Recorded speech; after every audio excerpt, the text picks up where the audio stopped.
આજે ફુલરા ગામમાં શૈક્ષણિક રીતે જે પણ અત્યારે જે નાના ભૂલકાઓને અને તેના સિવાય જે વાલીઓને અત્યારે તમે સન્માનિત જે કર્યો છે એના વિશે તમામ વિગત જરાક અહેવાલ ટૂંકમાં આપો સાહેબ. પહેલાં તમારું નામ. મારું નામ વલી મોહમ્મદ મુસ્તી જત, સરપંચ પ્રતિનિધિ ફુલરા જૂથ ગ્રામ પંચાયત. આજ રોજ ફુલરા ગામે ફુલરા જૂથ ગ્રામ પંચાયત દ્વારા અને ગ્રામજનોનો સાથ અને સરકાર થકી આજે 2026નું શિક્ષણ સન્માન કાર્યક્રમ યોજવામાં આવેલ. એ કાર્યક્રમમાં બાલવાટિકાથી કરી ધોરણ 1 અને 9 સુધી જે 1 થી 3 નંબર લઈ આવ્યા એ વિદ્યાર્થીઓ અને એમનું વાલીઓનું ગ્રામ પંચાયત દ્વારા શિક્ષણ સન્માન કરવામાં આવેલ.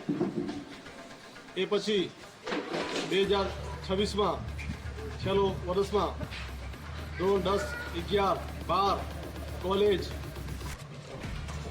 અને શિક્ષણ જે મેળવેલ છે ગ્રામના વિદ્યાર્થીઓ એમનું ગ્રામ પંચાયત વતી સન્માનપત્ર આપી અને એમને પ્રોત્સાહન કરેલ છે. સાથે સાથે એમનું વાલીનું પણ સન્માન કરેલ છે. એટલે આ શિક્ષણના અત્યારે તમે આ જે અત્યારે સન્માન જે પ્રોગ્રામ કર્યો છે એની સિવાય જે વાલીઓ છે જે દાખલા તરીકે અત્યારે 8, 9 ભણેલા 1 થી 3 સુધી તમે બધાને 1 નંબરથી 3 નંબર સુધી બધા જે નંબર ઉપર પાસ થયા એમને બરાબર વ્યવસ્થિત રીતે સન્માન કર્યો, વાલીઓને પણ સન્માન કર્યો. એના સિવાય તમારી પાસે એક નાનકડું ગામ છે અને નાનકડી ગામની અંદર BEd, BCom, LLB જેવા તમામ જે આ નાનકડા ગામમાંથી બાળકો અત્યારે તમારી સમક્ષ અત્યારે દિનેશભાઈ ઉભ્યા છે, આપણા ગામના જ ફુલરા ગામના છે. એ તમામને એક જબરદસ્ત એને સન્માન મળ્યો.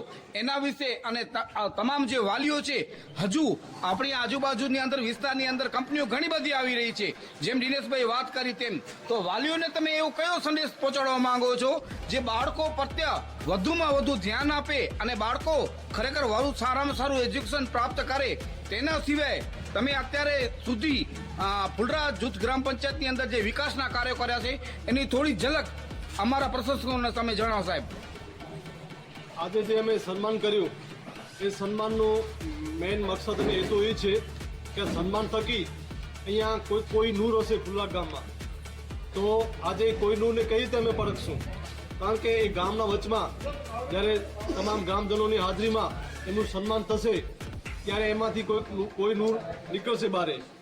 એમને આ સન્માન થકી એમનું પણ સન્માન થાય, એમને સાથે સાથે જે બીજા વિદ્યાર્થીઓ હોય એનું સન્માન થતો હોય જોઈએ એટલે એ લોકોને પણ ઉત્સાહ થાય. એ વિદ્યાર્થીઓને કે આજે આ ભણી અને સારા માર્ક્સ લઈ આવ્યો, BCom છે, એન્જિનિયર છે, વકીલ છે, BA છે, LLB જે પણ છે, જેટલું બી એજ્યુકેશન લીધું એને આજે અમે સન્માન કર્યું. એમના એ સન્માન થકી બીજા વિદ્યાર્થીઓ એને શીખવાનું મળશે. અને મેઇન શિક્ષણ મેળવવાનું હેતુ એ છે કે આજે અમારા જોડે કંપનીઓ આવે છે અને હમણાં છે કંપનીઓ આજે વ્યવસાય મતલબ ધંધો મેળવવા માટે, નોકરી મેળવવા માટે એજ્યુકેશનની ખાસ જરૂર છે. એટલે અમારા ગામમાં હમણાં થોડોક ટાઈમ પહેલાં હાઈસ્કૂલ મંજૂર થઈ છે. 10મા ધોરણ સુધી, પહેલાં 8મા ધોરણ સુધી હતી, હવે 9મું અને 10મું ધોરણ સુધી હાઈસ્કૂલ થઈ. એમાંથી 13 વિદ્યાર્થીઓમાંથી કંઈક અમારા 8 વિદ્યાર્થીઓ 10મા ધોરણમાં પાસ થયા છે. એ અમને ગામનું ગૌરવ છે. કારણ કે અહીંયા છોકરાઓને તો ભણાવતા હોય છે પણ છોકરીઓને ઘણું બધું ઓછું ભણાવતા હોય. પણ અમારે અહીંયા જ્યારે હાઈસ્કૂલ પાસ થઈ ત્યારે અમને પણ આ હાઈસ્કૂલમાંથી ઘણું બધો લાભ મળ્યો. કારણ કે અમારે ગામની દીકરીઓ પણ 10મા ધોરણમાં અહીંયા પાસ થઈ છે. અને વિશેષ હવે હું ગામ લોકોને એ કહેવા માગું છું આપના માધ્યમથી કે તમે તમારા છોકરાઓને ભણાવો અને આજે જે ટેકનિકલ યુગ છે એની સાથે આપણે હાથને હાથ પગ મિલાવી અને આપણે હાલીએ તો આપણા આવનાર ભવિષ્ય સારું થશે. અમારા ગામમાં પ્રથમ જ શિક્ષક છે, પ્રથમ હજી સુધી પ્રથમ અને છેલ્લા જ શિક્ષક છે સાહેબ દિનેશ સોલંકી. અને એનું પણ આ શિક્ષણ વિશે આજે પણ ઘણું માર્ગદર્શન મળ્યું છે ગામના વિદ્યાર્થીઓને. એટલે એમાંથી કંઈક ગામ લોકોને, ગામના વિદ્યાર્થીઓને શીખવાનું મળશે. અને આજે આ કાર્યક્રમમાં મને ગામ લોકોએ અને મારી સાથે જે ટીમ વર્ક હતી એ મને બહુ સાથ સહકાર આપ્યો છે. આજનો આ કાર્યક્રમ બહુ સફળતા પાર પૂરો થયો છે. એટલે હું તમામ આજે આપના માધ્યમથી ગ્રામજનોનું અને મારી સૌ સાથે ટીમનું અને શિક્ષક મિત્રોનું અને આજના કાર્યક્રમમાં જે પધારેલ જિલ્લા પંચાયતના સદસ્ય ભાઈ શ્રી વિક્રમસિંહ, તાલુકા પંચાયતના પ્રમુખ ભાઈ શ્રી મેઘજીભાઈ, તાલુકા પંચાયત સદસ્ય નવીનભાઈ તથા મારા સૌ ગ્રામજનો આજે આ કાર્યક્રમમાં ઉપસ્થિત થયા છે. આ કાર્યક્રમની બહુ શોભાવદારી અને કાર્યક્રમને સફળતા મળી એ બદલ હું બધાનો આભાર માનું છું. સાહેબ, અત્યારે આ સન્માન કાર્યક્રમ જે રાખવામાં આવ્યો, તમે અહીંયા સ્કૂલના આચાર્ય છો અને તમે જે અત્યારે આ બાળકોને તમારું એજ્યુકેશન વિશે અને આ બાળકો વિશે અને ગામના જે અન્ય વ્યક્તિઓને જે ઇનામ વિશે હોય એના વિશે તમામ વિશે તમે ટૂંકમાં તમે શું કહેવા માંગો છો અને અત્યારે આ તમને ગામની આ જે ટીમ જે સપોર્ટ કરી રહી છે એના વિશે તમારો શું ખ્યાલ છે અને કેવી રીતે તો આગળનું નેક્સ્ટ આપણું આયોજન છે? નમસ્કાર, હું આપણી ખુલ્લા પ્રાથમિક શાળામાં 9 વર્ષથી આચાર્ય તરીકે ફરજ બજાવું છું અને પ્રથમ વખત આવું શૈક્ષણિક સન્માન સમારોહનું આયોજન આપણા ખુલ્લા ગામમાં કરવામાં આવ્યું અને લગભગ 75 જેટલા બાળકોને સન્માનિત કરવામાં આવ્યા અને એક આચાર્ય તરીકે અમે એક શિક્ષક તરીકે અમને ગૌરવની લાગણી અનુભવીએ છીએ કે અમારા જ નીચે ભણેલા બાળકો ઘણા BA થઈ ગયા છે, ઘણા PTC કર્યું છે ગામમાં, ITI છે, એન્જિનિયર કરેલા છે. આવા બાળકોનું સન્માન થયું. આનાથી આ બાળકોને અને બીજા પણ ઘણા બધા બાળકોને પ્રોત્સાહન મળશે અને ગામ છે એમાં શિક્ષણનું પ્રમાણ ખૂબ આગળ વધશે. તમારી આ જે ટીમ છે એ કાયમ માટે કન્ટિન્યુ ચાલુ રહે. અત્યારે જત વલી મોહમ્મદભાઈ સરપંચ પ્રતિનિધિ તમારી સાથે છે, પણ કન્ટિન્યુ આ સાહેબ ચાલુ રહે અને આ સમિતિ ચાલુ રહે એના વિશે તમારી શું આયોજન છે સાહેબ? લગભગ આ સમિતિ છે દર વર્ષે આવું સરસ મજાનું આયોજન થાય અને બાળકોને પ્રોત્સાહન મળે એવી અમારી આચાર્ય તરીકે કે શાળા વતી અમારી એક અપીલ છે કે દર વર્ષે બાળકોને છે આવું પ્રોત્સાહન જો મળતું રહેશે તો દર વર્ષે બાળકોનો ઉત્સાહ વધશે, બાળકોમાં શિક્ષણનું પ્રમાણ વધશે, એકબીજાને જોશે અને એનાથી એક શિક્ષણ પ્રત્યે જે અમુક બાળકો હોય છે કે જેને રસ નથી હોતો કે ભણવામાં ઉઠી જાય છે, વચ્ચેથી ડ્રોપ આઉટ થઈ જાય છે, તો આ ડ્રોપ આઉટ રેશિયો ખાસ જો અત્યારે સરકાર ડ્રોપ આઉટ કે બાળકો જે વચ્ચેથી ભણવાનું મૂકી દે છે એની પાછળ ખૂબ મહેનત કરે છે કે આ બાળકો ક્યાં ગયા એમ. તો આવા બાળકોને જો પ્રોત્સાહન મળશે તો આ ડ્રોપ આઉટનો રેશિયો બિલકુલ એકદમ ઓછો થઈ જશે અથવા સાવ 0 થઈ જશે.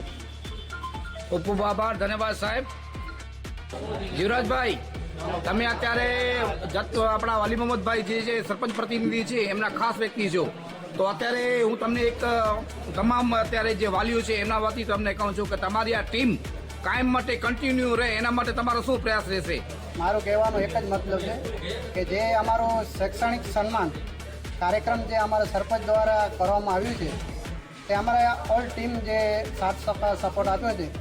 કારણ કે આજે પંચાયતમાં 35 થી 40 પંચાયત છે, તેમાં પ્રથમ એવો અમારા સરપંચ વલી મોહમ્મદભાઈ મિસ્ત્રી ત્યારથી તેમને એવો ગૌરવ થયો કે અમારા ગામમાં શિક્ષણનું મહત્વ આગળ વધે અને અમારા ગામના બાળકો.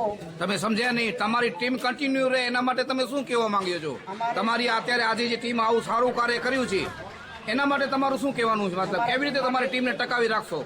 અમારી ટીમ માટે જે અમારા ટીમના જે માણસો છે સખત ને સખત એવી આગળ મહેનત કરશે અને શિક્ષણ દોડે આ બાળકોને પ્રોત્સાહન આપશે કે વધુ દોડે, આગળ વધે અને પોતાનો જે ભણવાનો છે એ આગળથી દોડ કરી અને શિક્ષક માર્ગે પોતાનો શિક્ષક કે એનાથી વધારે પ્રોત્સાહન કરશે એવી અમારે ટીમ હતી. અમે પૂરી પ્રોત્સાહન આપી છે અને હર હંમેશા આવું કાર્યક્રમ ગામમાં થાય એવી અમે પ્રયત્ન કરશું. અને જે અમારા સરપંચ છે આજથી કાર્યક્રમ હોય તો શિક્ષણ માર્ગે હોય અથવા ગામના વિકાસના કામોમાં કામ માટે હોય તેમનું સખત ને સખત લોકપાળું વધારેમાં વધારનું હોય. અમે અહીંયા ટીમ દ્વારા આખે ગામ દ્વારા એવું જાણવા માંગીએ છીએ કે હર હંમેશા એવી જ કોશિશ કરશું કે અમને વર્ષો વર્ષ આવા સરપંચ મળે અને ગામનો વિકાસના કામે આગળ વધે એવી અમારી સૌની આશા છે. જય હિન્દ, જય ભારત. ખૂબ ખૂબ ધન્યવાદ સાહેબ.